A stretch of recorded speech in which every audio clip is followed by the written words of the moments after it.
प्रिय छात्र छात्राओं, आज हम कक्षा 9वीं के भूगोल विषय के अध्याय 3 अफवाह तंत्र के प्रश्न उत्तरों के बारे में आपको वीडियो डाल रहे हैं। इससे पहले वाले वीडियो में हमने अफवाह तंत्र किसे कहा जाता है और नदियों के बारे में अध्ययन करवाया था, और आने वाले वीडियो में इसके दीर्घोत्तरी के जो शेष बचे हुए प्रश्न उत्तर है उसका अध्ययन करवाएंगे।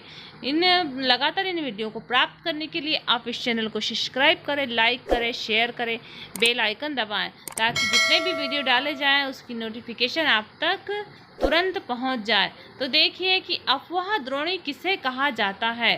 तो एक नदी तंत्र द्वारा जिस क्षेत्र का जल प्रवाहित होता है उसे एक अफवाह द्रोणी कहा जाता है।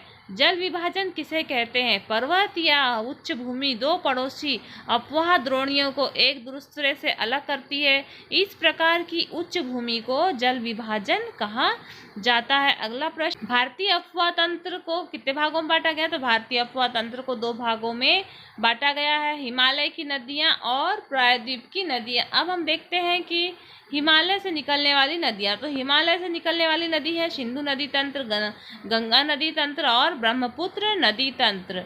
अब हम सारी नदियों के बारे में अध्ययन करते हैं और उनकी लंबाई, उनका उद्गम स्थल, उनकी सहायक नदियां, इनके बारे में अध्ययन करेंगे। तो आप लोग इन नदियों के सारे क्वेश्चन आंसर बना सकते हैं। ये एक पूरी सारणी के रूप में आपको हम समझा रहे हैं। आप इसके क्वेश्चन आंसर बना लीजिए कि सिंधु नदी की लंबाई कितनी है, या सिंधु नदी की सहायक नदियाँ कौन कौन सी है बताइए, या ये सिंधु नदी का उद्गम स्थल क्या है। इसी प्रकार से सारे नदियों के क्वेश्चन आंसर आपको, और ये प्रतियोगिता परीक्षाओं में भी काम आएंगे और आपकी जो 9th की परीक्षा है उसमें भी काम आएगा। ये समस्त पीएससी हो या बैंक हो या कोई भी प्रकार की परीक्षाएं होती उसमें काम आते हैं।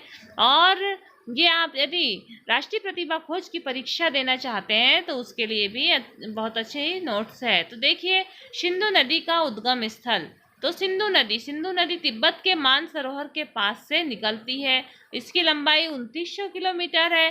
झेलम, चिनाब, रावी, व्यास और सतलज इसकी 5 नदियां हैं। इन 5 नदियों के कारण ही पंजाब प्रांत बना है। फिर उसी प्रकार से हम देखते हैं कि गंगा नदी गंगोत्री नामक हिमानी से निकलती, मतलब उत्तराखंड के गंगोत्री नामक हिमानी से निकलती है।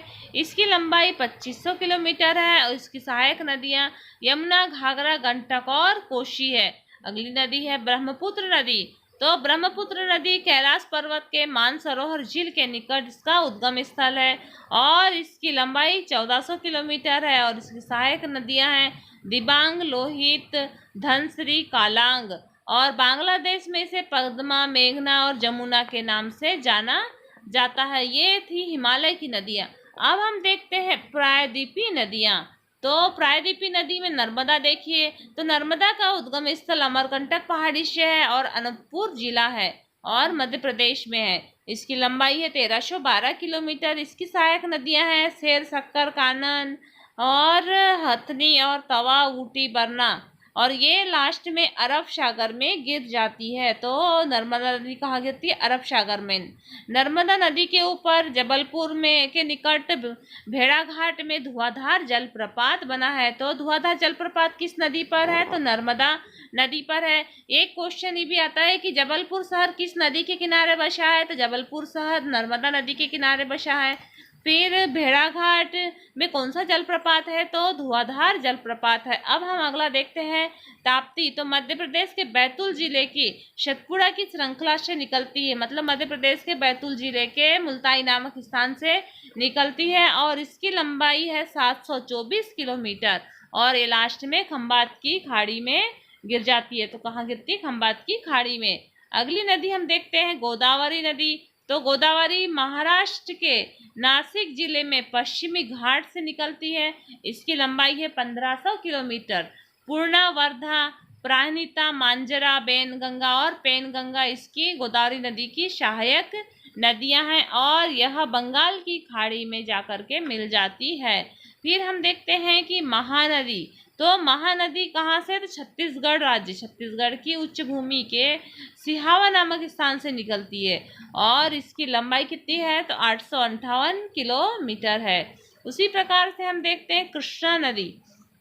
महाराष्ट्र के पश्चिमी घाट में महाबलेश्वर के निकट से निकलती है कृष्णा नदी। तो कृष्णा और जो गोदावरी नदी है, ये दोनों महाराष्ट्र से निकलती है। और कृष्णा नदी की लंबाई कितनी है? तो 1400 किलोमीटर है। तुंगभद्रा, कोयना, घाटप्रभा, मूसी, भीमा, ये सभी इसकी सहायक नदियां हैं और ये बंगाल की खाड़ी में जाकर के गिर जाती है। फिर हम देखते हैं कावेरी नदी। तो कावेरी कुर्क ब्रह्मगिरी पहाड़ी से निकलती है।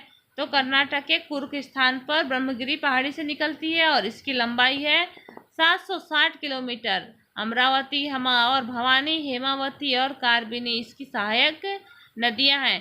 कावेरी नदी पर शिव समुद्रम जलप्रपात बना है। ये भी याद रखो कि शिव समुद्रम जलप्रपात किस नदी पर बना है? तो कावेरी नदी पर बना है। ये भारत का दूसरा बड़ा जलप्रपात है।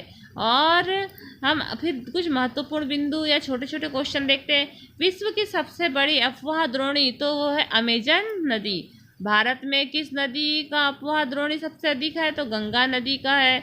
उसी प्रकार से गंगा और ब्रह्मपुत्र नदियों के द्वारा बनाए गए डेल्टे को क्या कहते हैं? सुंदरवन डेल्टा कहा जाता है। सुंदरवन डेल्टा का नाम कहाँ पाए जाने वाले सुंदरी, तो सुंदरवन डेल्टा का नाम वहाँ पर पाए जाने वाले सुंदरी जो पादप पौधे हैं, जो पौधे हैं सुंदरी पौधे, उसके कारण पड़ा। सुंदरवन डेल्टा विश्व का सबसे बड़ा और तेजी से वृद्धि करने वाला डेल्टा है। यहाँ पर रॉयल बंगाल टाइगर भी पाए जाते हैं। ब्रह्मपुत्र को तिब्बत में शांगपो नाम से जाना जाता है। तो ब्रह्मपुत्र को तिब्बत में किस नाम से जाना जाता है? शांगपो। और ब्रह्मपुत्र को बांग्लादेश में पद्मा, मेघना और जमुना के नाम से जाना जाता है। ये भी क्वेश्चन आपको तैयार करना है, जैसे कंपटीशन एग्जाम में या परीक्षा में पूछा जाता है कि ब्रह्मपुत्र को तिब्बत में किस नाम से जानते हैं? तो शांगपो। बांग्लादेश में किस किस नाम से जानते हैं? तो पद्मा, मेघना और जमुना।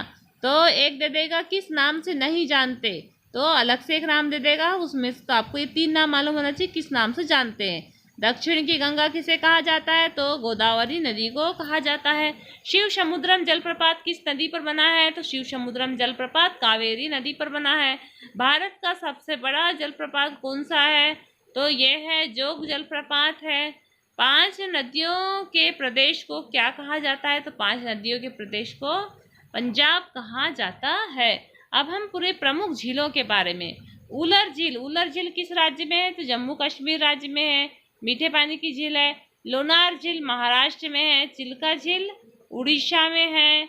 और कोलेरू झील आंध्र प्रदेश में है। पुलिकट तमिलनाडु में है। उसी प्रकार नैनीताल, भीमताल और राक्षस ताल, ये समस्त ताल वाली जो है ये उत्तराखंड में है। सांभर झील कहाँ है? तो राजस्थान में खारे पानी की झील है। कृष्णा नदी पर कौन सा बांध बना है? तो कृष्णा नदी पर नागार्जुन सागर बांध बना है। हीराकुंड बांध किस नदी पर बना है? हीराकुंड बांध महानदी पर बना है। सिंधु जल समझौता संधि के अनुच्छेद 1960 के अनुसार भारत संपूर्ण जल का 20% उपयोग कर सकता है। मतलब समस्त जल का भारत 20% ही उपयोग कर सकता है। इस प्रकार से हमने अध्याय 3 अफवाह तंत्र के प्रश्नोत्तरों के बारे में जाना। आने वाले वीडियो में भी हम आगे के इसके क्वेश्चन आंसरों के बारे में आपको अध्ययन करवाएंगे, इसलिए लगातार वीडियो को देखिए और अपना अध्ययन जारी रखिए। धन्यवाद।